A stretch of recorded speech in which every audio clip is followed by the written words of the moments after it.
well, 2022 is almost over, and it wasn't the best year in all honesty.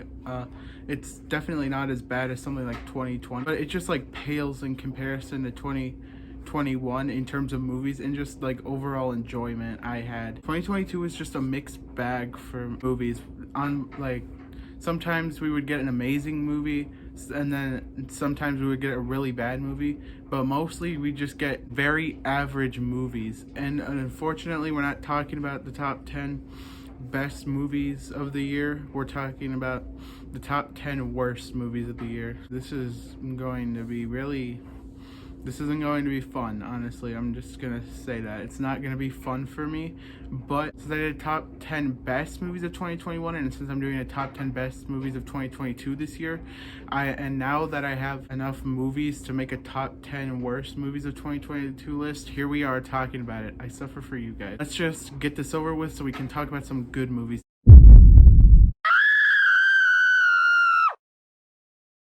Number 10 is Family Camp. Now, a lot of you watching this probably don't even know that this movie existed. And honestly, I kind of envy you.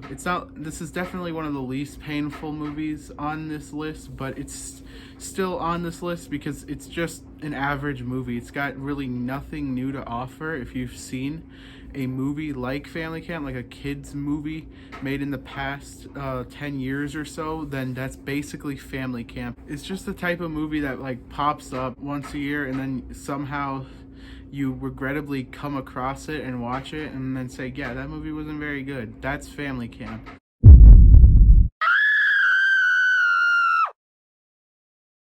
Number 9 is No Exit. This movie was just a chore to get through. Now, not everything in this movie is terrible. It's like the second lowest on the list, so not everything in this movie is going to be terrible. It's got some good scares in here, or frights, and it's got a pretty good ending. However, the rest is just so unappealing. I hardly know anything about the main characters or what they're doing here. Therefore, I really don't care to see how they get through the situation they're put in. On top of that, the movie is just extremely boring and repetitive for like the first hour. This is like the entire first hour. It's just someone goes out to the car to like discover something in there. I'm not gonna spoil what it is in case you don't know. And then they go back into the house, and then they go back outside to the car, and then they go back in the house. That's the first hour of this movie, and it's just as boring as it sounds. People say that we did get some good horror movies, which I agree. I have a few on my top 10 best list, but we also got some very mediocre ones, and No Exit is just one of them.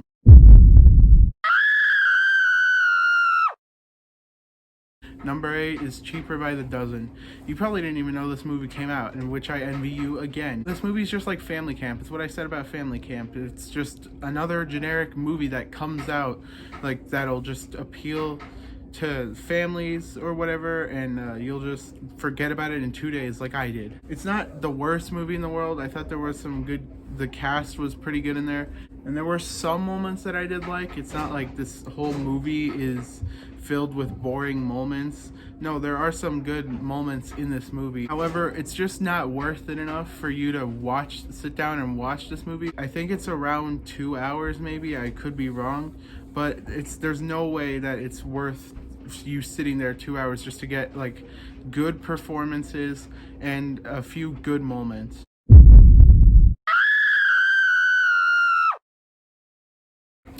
Number 7 is DC League of Super Pets. What was it with kids movies this year and just being so generic? Like, there were some generic kids movies in 2021, but at least they had some spark to it or something that just kind of kept me invested. There were only like maybe 3 movies that year that were generic and didn't really have any redeeming qualities. It's just most of these kids movies in 2022 that are just boring and unappealing, and that is DC League of Super Pets. I didn't have any expectations going into this movie, and I'm glad I didn't, because it's just generic. I know a lot of people like this movie, but I'm not one of them. It's just another generic kids movie. Moving on.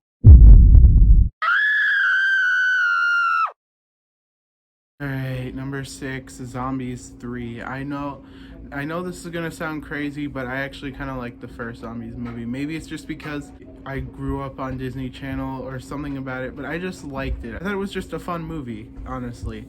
And then Zombies 2, it wasn't really good. And then I was hoping Zombies 3 could maybe fix the mistakes of Zombies 2 and bring it back to basics, but it doesn't. It's just the worst one. This movie has the exact same plot as the first two Zombies movies. It's actually kind of hilarious. If you marathon these movies, which you shouldn't do in the first place, they're just gonna blend together. There's nothing that stands out in Zombies 3. And there's nothing new that wasn't in the original. It's got the exact same ending as the first two, and it's got the same message and the same story as the first two. It just doesn't feel like there was any care put into this. I'm not talking about the actors. The actors were fine. They're trying. It just feels like the people who made this movie outside of the actors did not care what they were making. It's Disney Channel just had to take something that was good and just beat it to death. It's just one mess of a movie, and I don't like it.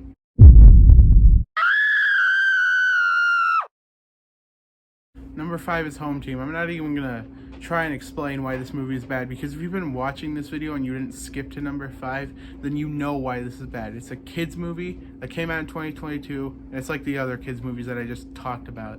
That's all you need to know. That's Home Team, and it's just so bland and boring. This was my number 1 worst movie for a while, and as you can tell, it's number 5. We got some real stinkers ahead. Yay.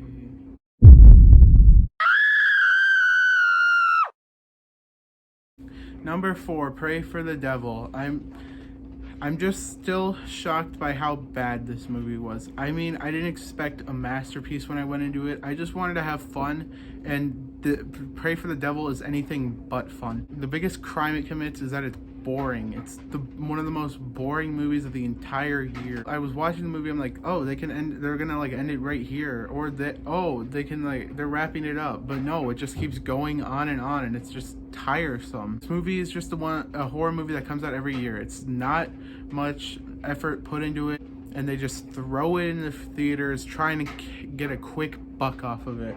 This movie has nothing new to offer. If you've seen any Exorcist movie before, then you've seen Pray for the Devil. The moment I knew how bad this movie was when I was rooting for it to bomb at the box office. And I don't do that usually. I like to see movies succeed, but in the case of Pray for the Devil, I just wanted it to fail because I don't want to see another one of these movies. And if they do make a sequel, which it's probably not going to happen because I'm pretty sure this didn't do good at the box office. I could be wrong though. I'm just not going to go see it. I'm done.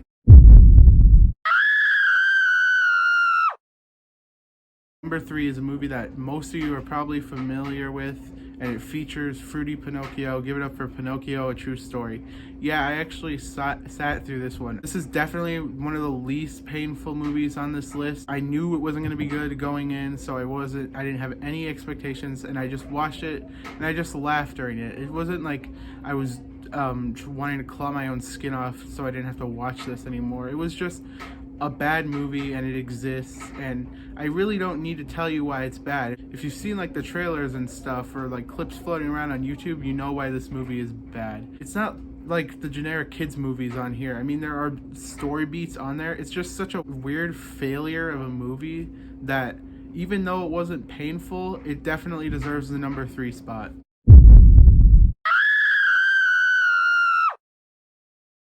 Number 2 is Tall Girl 2. Now this one's going to be very short because I don't remember a single thing about this movie, and that's all you really need to know. It's Tall Girl 2. It's a sequel to Tall Girl, which wasn't a good movie, so this is not a very good movie. The one compliment I will give it though is that it's a little less painful than the original.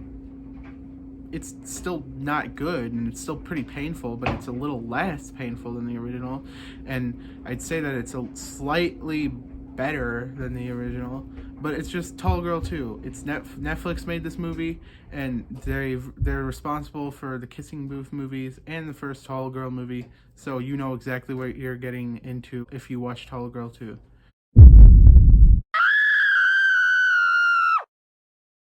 You know, it's kind of funny that my least favorite movie and my favorite movie came out both in the same year. Isn't that weird to think? Anyway, Titanic 666 sucks. you probably don't even know this movie exists, and I envy you a lot because wow, this movie is terrible. It's just a failure on every level possible. There's nothing redeeming about this movie. There's the only good thing, well, not good, but the only thing I got some sort of positive emotion out of was this first 5 minutes where they steal scenes from James Cameron's Titanic and they stitch over their own actors to make it look like it's not James Cameron's movie, but it is James Cameron's movie. That's like the only thing I got out of this movie that wasn't just, please make the pain stop, please. The CGI is awful. You thought Morbius had bad CGI? Wait until you see this. And the editing is atrocious. It's pretty much the worst editing I've ever seen in a movie ever. So basically they'll show like a ghost or something from the movie, and then they'll just zoom the camera in like that, and it's basically impossible to figure out what the heck just happened. And the acting is bad. It's obviously really bad. It's just a movie made by the Asylum that doesn't care about anything except money. So the acting's obviously really bad, and it's annoying, and I wanted every person in this movie to die. The story is just stupid. There's nothing about the story that I was like, ooh, that's interesting. Ooh, that's a good idea. There's just nothing there. And it's just everything failed. Anyway, I'm just gonna stop talking about Titanic 666. It's the worst movie I've ever seen, and now I can finally rest because I've explained why this movie is awful. Well, that was my list for the top 10 worst movies of 2022. Let me know what your guys' worst movies are in the list down below. And I'll see you guys soon. And we can talk about good movies now. So I'll see you guys next time. Bye. It's electric. I'm lost in your eyes.